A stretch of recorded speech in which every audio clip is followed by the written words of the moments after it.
आज की वीडियो में हम बात करेंगे, अगर हम किसी ऐप से या बैंक से कोई लोन लेने के लिए जा रहे हैं, जैसे पर्सनल लोन, होम लोन या बैंक से कोई ओवरड्राफ्ट फैसिलिटी बनवाते हैं, तो हमें वो कौन सी 3 जरूरी बातें हैं जिनका हमें ध्यान रखना चाहिए। अगर हम ध्यान नहीं रखते हैं तो हमारा बहुत बड़ा नुकसान हो सकता है। तो वो कौन सी 3 जरूरी बातें हैं इस वीडियो में हम आपको बता रहे हैं। तो अगर अभी तक आपने हमारे चैनल को सब्सक्राइब नहीं किया है तो सब्सक्राइब कर लीजिए, ताकि आने वाली वीडियो आपको सबसे पहले मिल सके। देखिए, लोन कई तरह के होते हैं, जैसे personal loan, business loan, gold loan, home loan, car loan, और बैंक जो है हमारे अकाउंट पर ओवरड्राफ्ट की फैसिलिटी भी देती है। तो चलिए हम आपको बताते हैं, अगर हम कोई भी लोन ले रहे हैं तो हमें किन 3 जरूरी बातों का ध्यान रखना चाहिए। तो सबसे पहले नंबर 1 पे है प्रोसेसिंग फीस। तो देखिए, जब भी हम किसी ऐप से या बैंक से लोन लेते हैं तो जितना भी हम पर्सनल लोन ले रहे हैं या बिजनेस लोन ले रहे हैं या कोई भी लोन ले रहे हैं, तो बैंक या ऐप उस अमाउंट पर प्रोसेसिंग फीस लगाती है। प्रोसेसिंग फीस 1 से 5% तक हो सकती है। तो हमें यह देखना चाहिए कि जिस भी ऐप से या बैंक से अगर हम लोन ले रहे हैं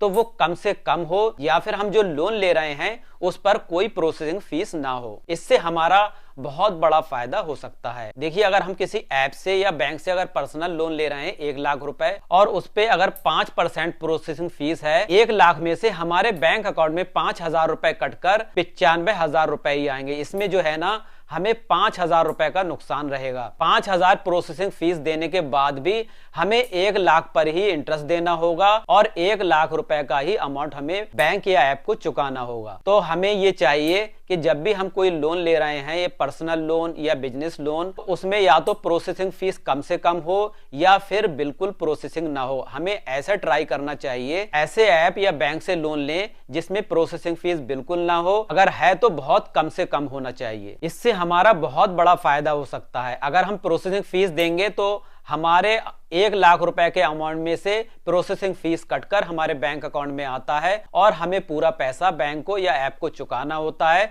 तो हमें प्रोसेसिंग फीस से बचना चाहिए। और अगर हम किसी ऐप या बैंक से पर्सनल लोन ले रहे हैं या बिजनेस लोन ले रहे हैं, कोई भी किसी तरह का अगर लोन ले रहे हैं, तो हमें कम से कम इंटरेस्ट पर लोन लेना चाहिए। अगर हम ज्यादा इंटरेस्ट पर लोन ले लेंगे तो हमें उतना ही ज्यादा पैसा चुकाना होगा, उतना ही ज्यादा इंटरेस्ट चुकाना होगा जितना ज्यादा इंटरेस्ट होगा, और जितना कम इंटरेस्ट होगा उतना कम पैसा चुकाना होगा हमको। तो इसलिए जब भी हम कोई लोन ले रहे हैं तो हमें इस बात का जरूर ध्यान रखना चाहिए कि वो कम से कम इंटरेस्ट का हो। मान लीजिए, अगर हम 1 लाख रुपए का लोन ले रहे हैं, अगर उसमें 8% इंटरेस्ट है तो साल में हमें 8,000 रुपए इंटरेस्ट देना होगा, और अगर उसमें 10% इंटरेस्ट है तो हमें साल का 10,000 रुपए देना होगा, और अगर 12% इंटरेस्ट है तो हमें साल में 12,000 रुपए इंटरेस्ट पे करना होगा। तो हमें ये जरूर देखना चाहिए, कोई भी किसी तरह का अगर लोन ले रहे हैं तो उसमें कम से कम इंटरेस्ट हो, ताकि EMI चुकाने में हमें किसी तरह की कोई दिक्कत ना आए। अब हम आपको बताते हैं तीसरी वो कौन सी जरूरी बात है जिसको हमें खास तौर पर ध्यान रखना चाहिए लोन लेते टाइम।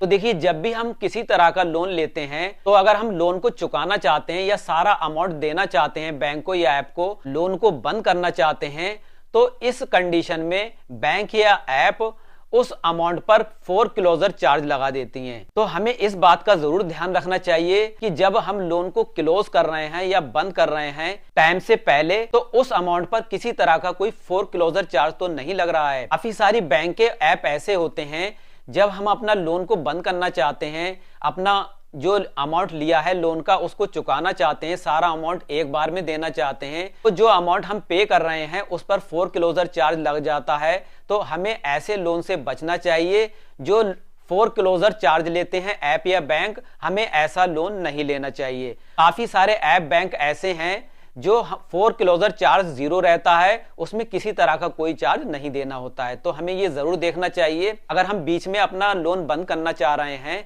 तो उसमें किसी तरह का फोरक्लोजर चार्ज तो नहीं लग रहा है। देखिए, काफी सारे लोन ऐसे हैं जिसमें प्रोसेसिंग फीस भी नहीं होती है और कम इंटरेस्ट पे मिल जाता है, और कोई फोरक्लोजर चार्ज भी नहीं होता है। तो मैं आपको बताता हूँ वो लोन कौन कौन से हैं जिसमें प्रोसेसिंग फीस और कम से कम इंटरेस्ट पर लोन मिल जाता है, और फोरक्लोजर चार्ज भी कुछ नहीं होता है। तो देखिए, अगर हम कोई गोल्ड लोन लेते हैं तो उसमें किसी तरह की कोई प्रोसेसिंग फीस नहीं होती है, ना ही कोई फोरक्लोजर चार्ज होता है, और इंटरेस्ट भी बहुत कम होता है। 8% पे ये लोन मिल जाता है आसानी से, और हम इसे आसानी से चुका सकते हैं। और एक लोन के बारे में मैं आपको और बता रहा हूँ लोन जो बहुत ही कम इंटरेस्ट पे मिल जाता है और उसमें प्रोसेसिंग फीस भी नहीं होती है, फोरक्लोजर भी कोई चार्ज नहीं होता है। तो वो लोन कौन सा है मैं आपको बताता हूं। तो देखिए वो लोन है किसान क्रेडिट कार्ड। मतलब कि अगर हमारे पास कोई खेती की जमीन है तो उस पर हम किसान क्रेडिट कार्ड बनवा सकते हैं, केसीसी बनवा सकते हैं और कम इंटरेस्ट पर हम लोन ले सकते हैं और आसानी से चुका सकते हैं। उसकी कोई ईएमआई भी नहीं होती है। साल के 12 महीने के अंदर मतलब 11 महीने में उस पैसे को हम बैंक में जमा करके दोबारा से निकाल सकते हैं और हर साल हमें 10% बढ़ के भी मिलता है उसमें पैसा। इंटरेस्ट बहुत कम होता है, 7% का इंटरेस्ट होता है केसीसी पर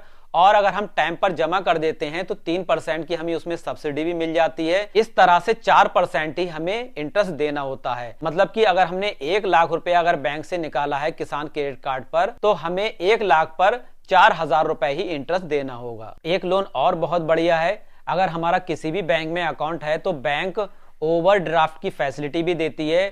ओवरड्राफ्ट का क्या मतलब है कि बैंक अपनी तरफ से 1 लाख, 2 लाख, 5 लाख, 10 लाख, 20 लाख जितने भी हमें जरूरत है, जितना हम अमाउंट चाहते हैं उतने अमाउंट की फैसिलिटी हमें बैंक दे देती है। मतलब कि अगर हमें 5 लाख की जरूरत है तो 5 लाख रुपए की फैसिलिटी बैंक दे देती है और उसमें से अगर हम 1 लाख रुपए या 50,000 या 5,000 जितना भी निकालेंगे, निकाले हुए अमाउंट पर ही इंटरेस्ट लगता है। और उसके बाद अगर हम कुछ दिन के बाद अगर हम जमा कर देते हैं, मान लो हमने उसको 10 दिन यूज करा या 1 महीना यूज किया, उसके बाद पूरा पैसा अगर हम जमा कर देते हैं उसके बाद इंटरेस्ट भी लगना बंद हो जाता है क्योंकि बैंक का पैसा बैंक के पास रहता है। जब भी हम पैसा निकालते हैं अकाउंट से तभी उस पर इंटरेस्ट लगता है, उसके बाद कोई इंटरेस्ट नहीं लगता है और इंटरेस्ट भी काफी ज्यादा कम होता है, 8%, 9%, 10% इतना इंटरेस्ट होता है। और ये ओवरड्राफ्ट की फैसिलिटी काफी अच्छी फैसिलिटी है, ये हर बैंक से बन जाती है। इसमें जो है कि हमारा बैंक में लेन देन अच्छा होना चाहिए, कोई सैलरी आना चाहिए, अमाउंट होना चाहिए। अगर हम जॉब करते हैं तो अकाउंट में हमारी सैलरी आना चाहिए, या फिर हम कोई बिजनेस करते हैं तो हमारा बिजनेस का पैसा उसमें आना चाहिए, या फिर हमारे बैंक से रेगुलर ट्रांजेक्शन होना चाहिए, या फिर